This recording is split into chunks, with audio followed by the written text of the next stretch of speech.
క్షమించినప్పుడు ఒక వ్యక్తిని నిన్ను ఎవరైతే బాధిస్తున్నారో ఆ వ్యక్తిని క్షమించినప్పుడు వాడికి మేలు చేయడం దేవుడు, దానికంటే ముఖ్యంగా నీకు నువ్వు మేలు చేసుకుంటావు. అనేక మందికి హాని కలిగించిన వ్యక్తిని క్షమించడం చాలా కష్టం. ఎందుకంటే అన్యాయంగా అనిపిస్తుంది. వాడు నన్ను బాధ పెడితే వాడికి ఏమీ నొప్పి లేకుండా నేను వాడిని క్షమించేయాలా? సహజమే కదండి అలాగ ఆలోచించడం.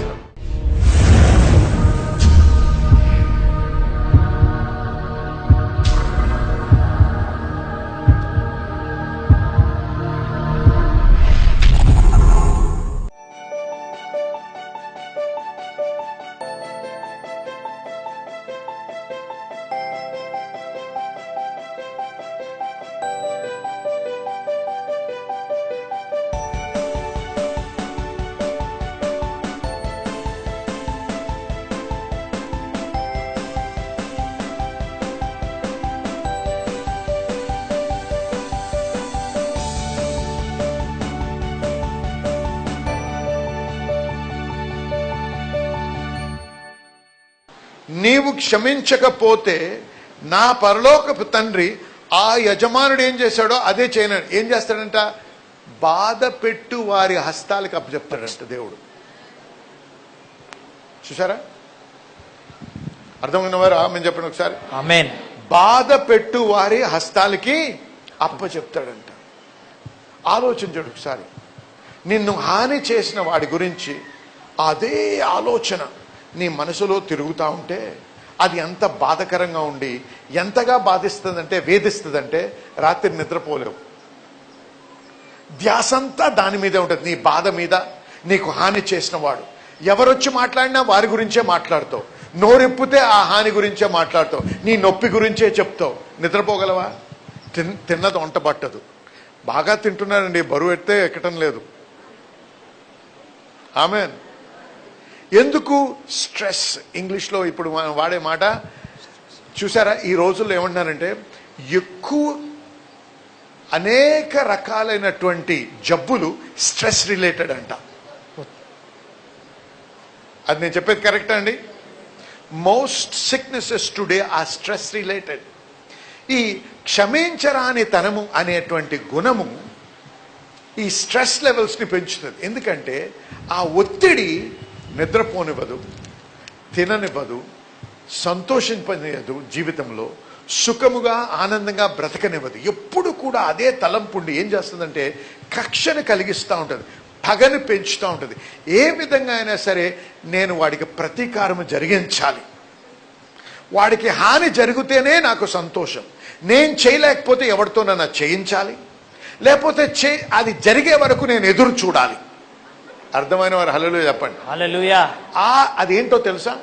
బాధ పెట్టు వారికి అప్పజెప్పబడ్డం. ఆమె చెప్పండి. కాబట్టి మనం ఏం నేర్చుకున్నాం? మనం ఎప్పుడైతే క్షమించమో దేవుడు మనల్ని బాధ పెట్టు వారి యొక్క హస్తాలకి అప్పచెప్తాడు. నీవు క్షమించినప్పుడు ఒక వ్యక్తిని, నిన్ను ఎవరైతే బాధిస్తున్నారో ఆ వ్యక్తిని క్షమించినప్పుడు వాడికి మేలు చేయడం దేవుడు అడుగు, దానికంటే ముఖ్యంగా నీకు నువ్వు మేలు చేసుకుంటావు. ఆమేన్. అనేక మందికి హాని కలిగించిన వ్యక్తిని క్షమించడం చాలా కష్టం. ఎందుకంటే అన్యాయంగా అనిపిస్తుంది. వాడు నన్ను బాధ పెడితే వాడికి ఏమీ నొప్పి లేకుండా నేను వాడిని క్షమించేయాలా? సహజమే కదండి అలాగ ఆలోచించడం. మానవ నేచర్ అది, అంటే స్వభావం అది. అరే వాడు నొప్పి కలిగిస్తాడు, వాడికి ఏమీ నొప్పి లేకుండా నేను క్షమించాలా? ఎంత కష్టం అది! నా ఒక్కడికైనా కష్టం, మీ అందరికి కూడా నా కష్టం ఇది కదండి. చాలా కష్టం. కానీ చాలా కష్టమని చేయకుండా ఉండలేము. ఎందుకంటే ఈ రాజ్యంలో బ్రతకాలంటే మంచిగా క్షమించాలి, అంతే, తప్పదు. హల్లెలూయా, హల్లెలూయా, హల్లెలూయా. చూసారా? ఎంత నొప్పి అయినా సరే అది మనం క్షమించడం నేర్చుకోవాలి. నిజంగా చెప్పాలంటే క్షమించినప్పుడు నీకు నువ్వు మేలు చేసుకుంటున్నావు. ఎందుకో చూపిస్తా. నువ్వు ఎప్పుడైతే ఆ వ్యక్తిని క్షమిస్తావో ఏమవుతుందంటే ఆ వ్యక్తిని నువ్వు దేవుని చేతులకు అప్పచెప్తున్నావు అనమాట. అప్పుడు దేవుడు ఆయనని ఏ విధంగా చూడాలో, ఏమి చేయాలో ఆ సంగతి దేవుడు ఆయన జీవితంలో జరిగించగలడు. ఆమె చెప్పండి. ఆమేన్. కానీ ఎంత కాలమైతే ఆయనని నా క్షమించరాని తనముతో బంధించి పెట్టుకుంటానో నా హృదయంలో, కక్ష తీర్చుకోవడానికి, పగ తీర్చుకోవడానికి, న్యాయము నా దృష్టిలో న్యాయం చేకూర్చుకోవడానికి ఆ వ్యక్తిని పగతో పట్టుకుంటానే, అంతకాలము కూడా దేవుడు ఏమీ అన్నాడు, ఏమీ జోక్యం చేసుకోడు. ఎందుకు? నువ్వు పట్టుకోనున్నావు కాబట్టి. నీవు పగ తీర్చుకొనుట నా వశము అని దేవుడు చెప్పాడే, ఆ దేవుడిని నమ్మినట్టయితే నువ్వేం చేయాలి? దేవుడు ఆయనలో కార్యం జరిగించాలి, ఆ వ్యక్తికి గుణపాఠం నేర్పించాలి, ఆ వ్యక్తిని మార్చాలి అని ఉద్దేశం ఉంటే నీవు నీ మేలు నిమిత్తం ఆ వ్యక్తిని విడుదల చేయాలి. హల్లెలూయా. విడుదల చేయాలంటే మనసులోనే కాదు, నీ హృదయంలోంచి విడుదల చేయాలి. ఆమేన్ చెప్పండి. ఆమేన్. హల్లెలూయా. హల్లెలూయా. ఇప్పుడు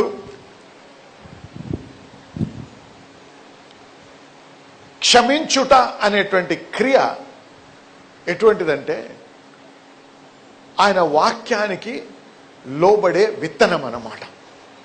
ఏం చేస్తున్నాను? వాక్యానికి లోబడుతున్నావు కాబట్టి క్షమించుట ద్వారా విత్తనం విత్తుతున్నావు. ఆమేన్ చెప్పండి. ఆమేన్. ఎప్పుడైతే నువ్వు ఆ విత్తనం విత్తావో దేవుడు నమ్మదగిన వాడు కాబట్టి ఖచ్చితంగా నీకు నీ జీవితంలో గొప్ప పంటని ఎప్పుడో ఒకసారి ఖచ్చితంగా అనుగ్రహించనై ఉన్నాడు. ఇంకొక విషయం, నీవు ఎప్పుడైతే ఆ వ్యక్తిని విడుదల చేస్తావో నీ హృదయంలోంచి క్షమించుట ద్వారా, అప్పుడు దేవుడు నీలో గొప్ప కార్యం చేస్తాడు. హల్లెలూయా. అప్పుడు ఏం జరుగుతుంది? ఈ బాధ పెట్టు వారికి ఏమాత్రము అధికారం ఉండదు నీ మీద. కాబట్టి నువ్వు సంతోషముతో ఆరోగ్యముతో బ్రతకగలవు. ఆమేన్ చెప్పండి. ఆమేన్. ఎప్పుడైతే నువ్వు క్షమించలేవో అప్పుడు ఈ విషము, రాని లాంటి విషము నిన్ను అనారోగ్యంలో బంధించి పెడుతుంది.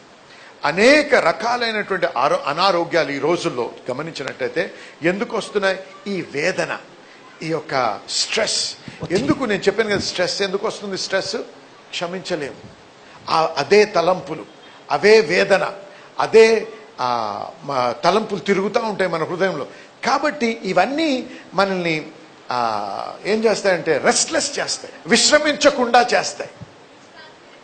కాబట్టి ఏమవుతుంది? దీనివలన మనకి సిక్నెస్ ఏమవుతుంది? నిద్ర తక్కువైపోతూ ఉంటుంది.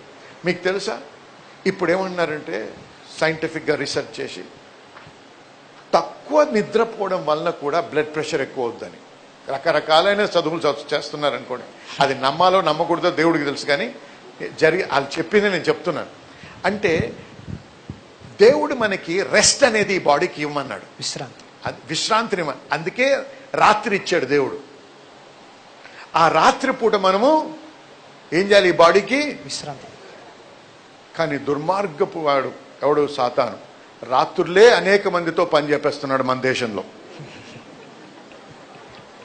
అందుకే అనేక మందికి యవ్వన కాలంలోనే జబ్బులు. దేవుడు పెట్టిన నియమాల్ని ఎదిరించినప్పుడు ఇలాగా ఖచ్చితంగా జబ్బులు వస్తాయి. చెప్పండి. దినంలో పడుకోమని ఎక్కడా రాయబడలేదు, దినం పడుకోవడానికి ఇవ్వలేదు. కానీ అనేక మంది రాత్రులు పనిచేసి పగలు నిద్రపోతుంటారు. అది లైఫ్ స్టైల్ అయిపోయింది. ఆ విధంగా అంటే ఎందుకు చెప్తున్నానంటే నిద్ర లేకపోవడము కూడా అనేక జబ్బులకి కారణమవుతుంది. ఈ నిద్ర ఎందుకు పట్టదు? ఈ తలంపుల వలన. ఈ తలంపులు ఏం చేస్తున్నాయి? స్ట్రెస్ని పెంచుతున్నాయి, ప్రెషర్ పెరుగుతూ ఉంది తలంపుల్లో. కాబట్టి విశ్రాంతి పొందలేకపోతున్నాం, సమాధానం లేదు.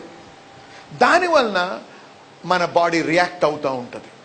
ఈ రియాక్షన్ ద్వారా వచ్చేటువంటి జబ్బులు అనేకం. కాబట్టి జాగ్రత్త, వినండి. ఇదేదో మామూలు అంశం గురించి మాట్లాడటం లేదు, మన దీర్ఘాయుష్కు సంబంధించిన అంశం ఇది. మన మంచి స్వస్థతతో బ్రతికే అంశం ఇది. చూసారా? మంచి ఆరోగ్యముతో, దైవికమైన ఆరోగ్యంలో బ్రతకడం నేర్చుకోవడం అన్నమాట ఇది. ఈ క్షమించుట ద్వారా శాంతి సమాధానాలతో బ్రతకగలం మనం. హల్లెలూయా, హల్లెలూయా. క్షమించరాని తనము ఏం చేస్తుంది? శాంతి సమాధానం కోల్పోనిస్తుంది మనల్ని. కోల్పోయిన బ్రతుకుతూ ఉంటాం. అంతేకాకుండా మార్కు సువార్త 11వ అధ్యాయం 24 నుంచి 26 చదువుకుందాం. అందుచేత ప్రార్థన చేయనప్పుడు మీరు అడుగుచున్న వాటి నెలను పొందియున్నామని నమ్ముడి. అప్పుడు అవి మీకు కలుగునని మీతో చెప్పుచున్నాను. మీకు ఒకని మీద విరోధనం ఏమైనా కలిగి ఉన్న ఎడల మీరు నిలువబడి ప్రార్థన చేయనప్పుడు ఎల్లను వానికి క్షమించుడి. అప్పుడు పరలోకమందున్న మీ తండ్రియు మీ పాపలను క్షమించును.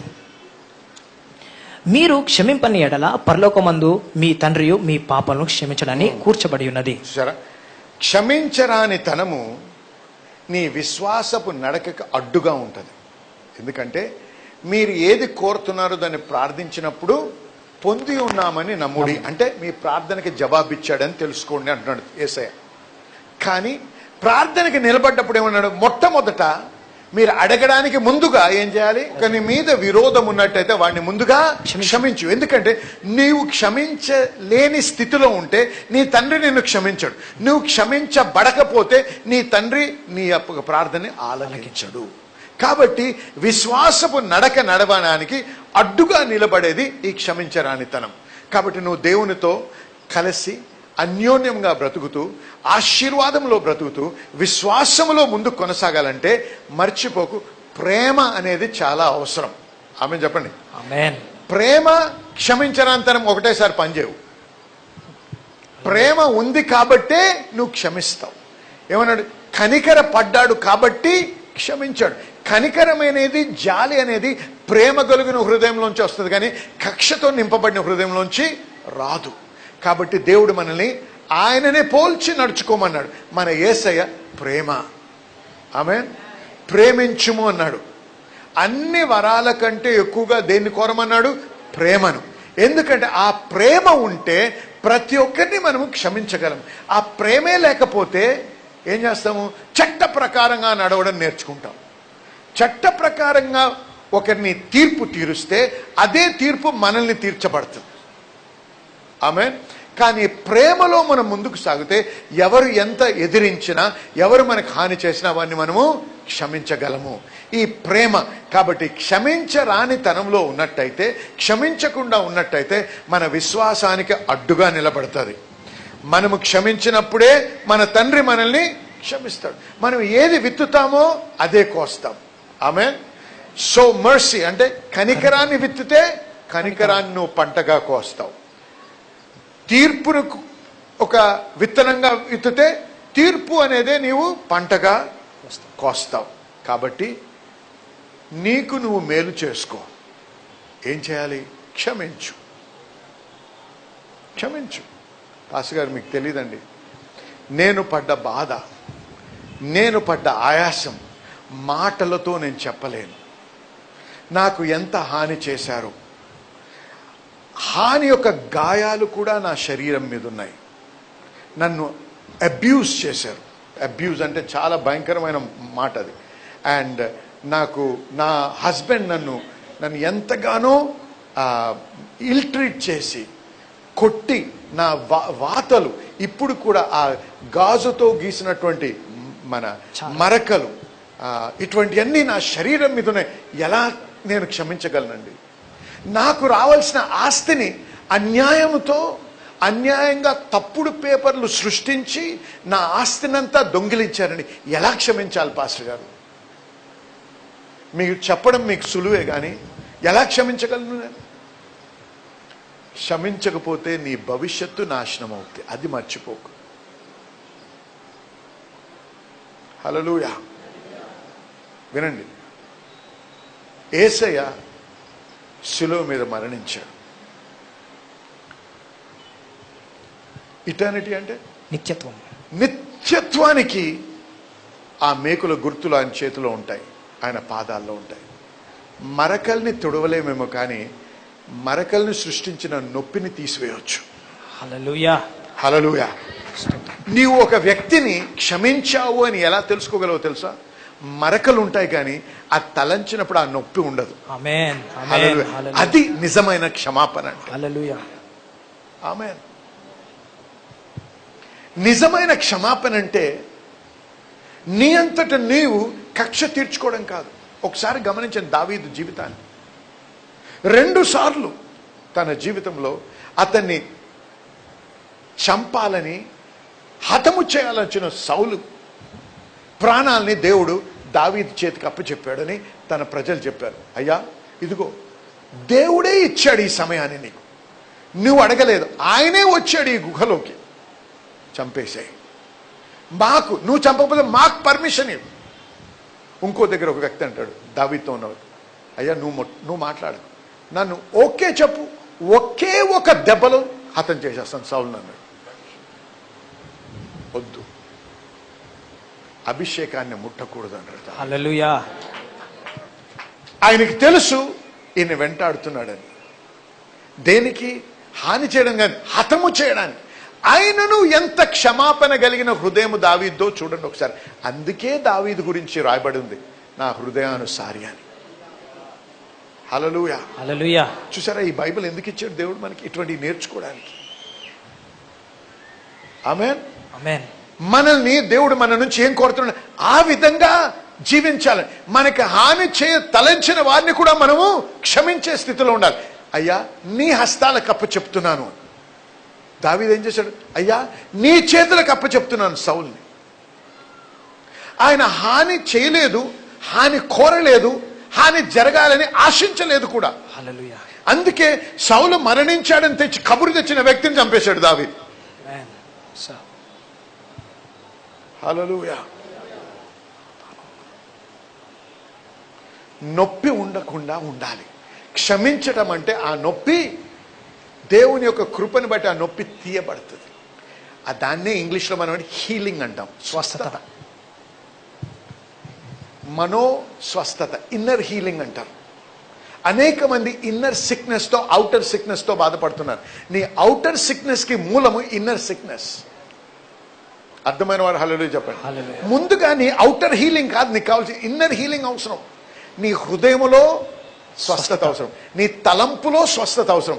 నీ యొక్క క్షమించరాని స్థితి నుంచి నువ్వు విడిపించబడి అక్కడ నువ్వు స్వస్థత పొందాలి.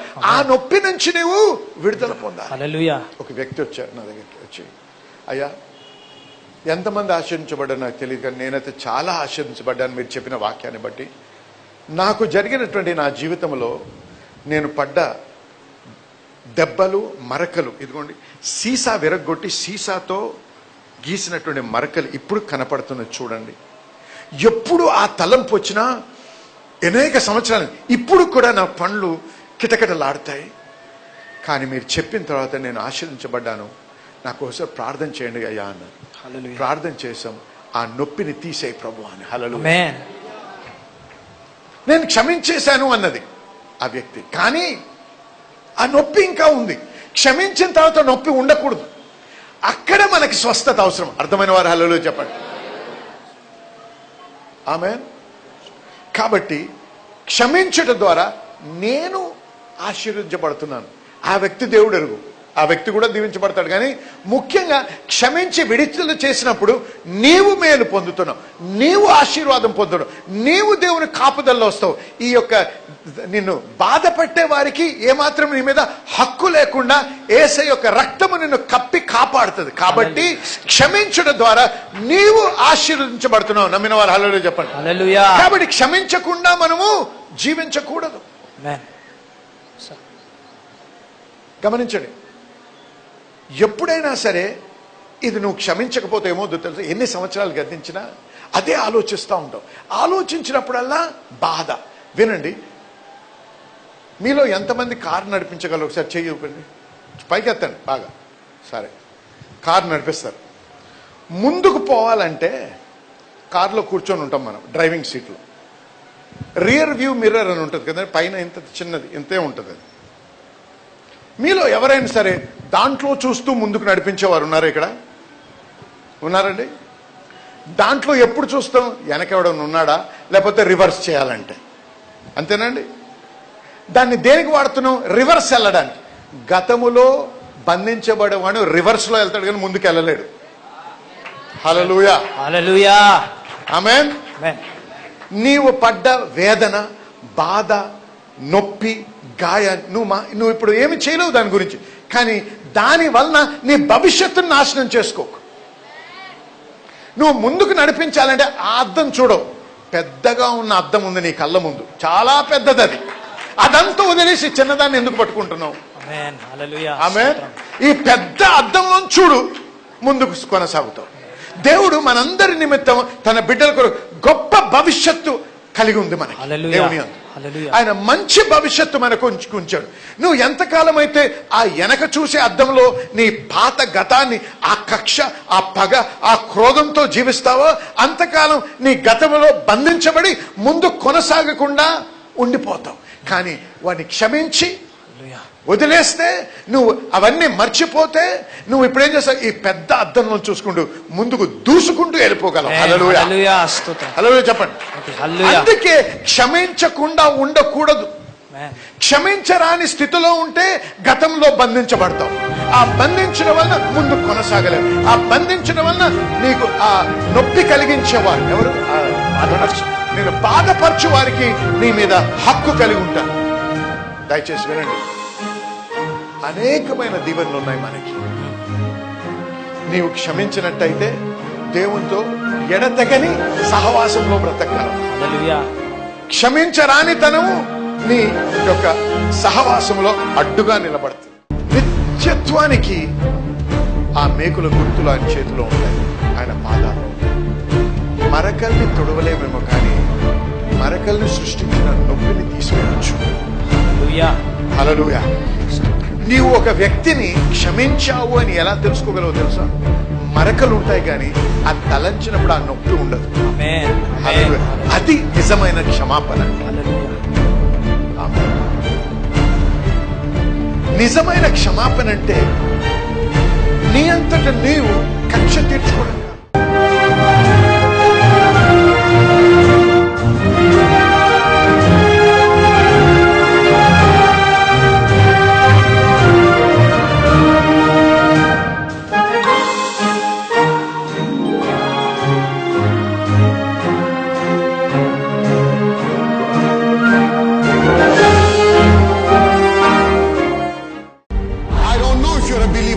If you're a believer, you have a name that is above every other name. Whatever the devil stole from Adam through deception, Jesus got it back with a battle.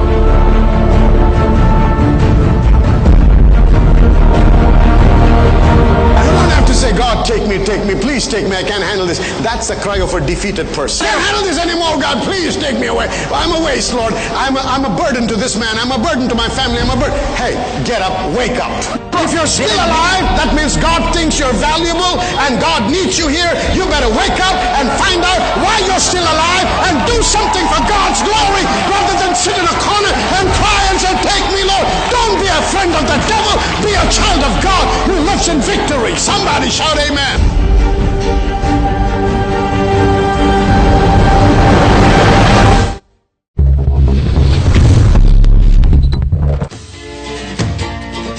We learned many things like character development and how to build a character to experience the God blessing in our life.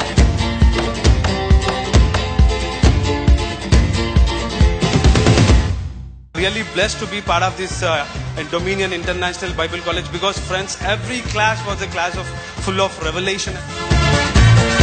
The more I am exposed to the Word of God, I realize that the more ignorant I am, and I have learned so much of the Bible College.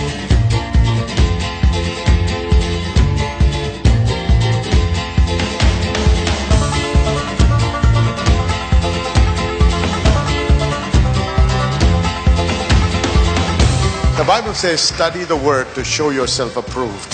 Just coming to church, you can't learn much. That actually you need to learn to build your life in God.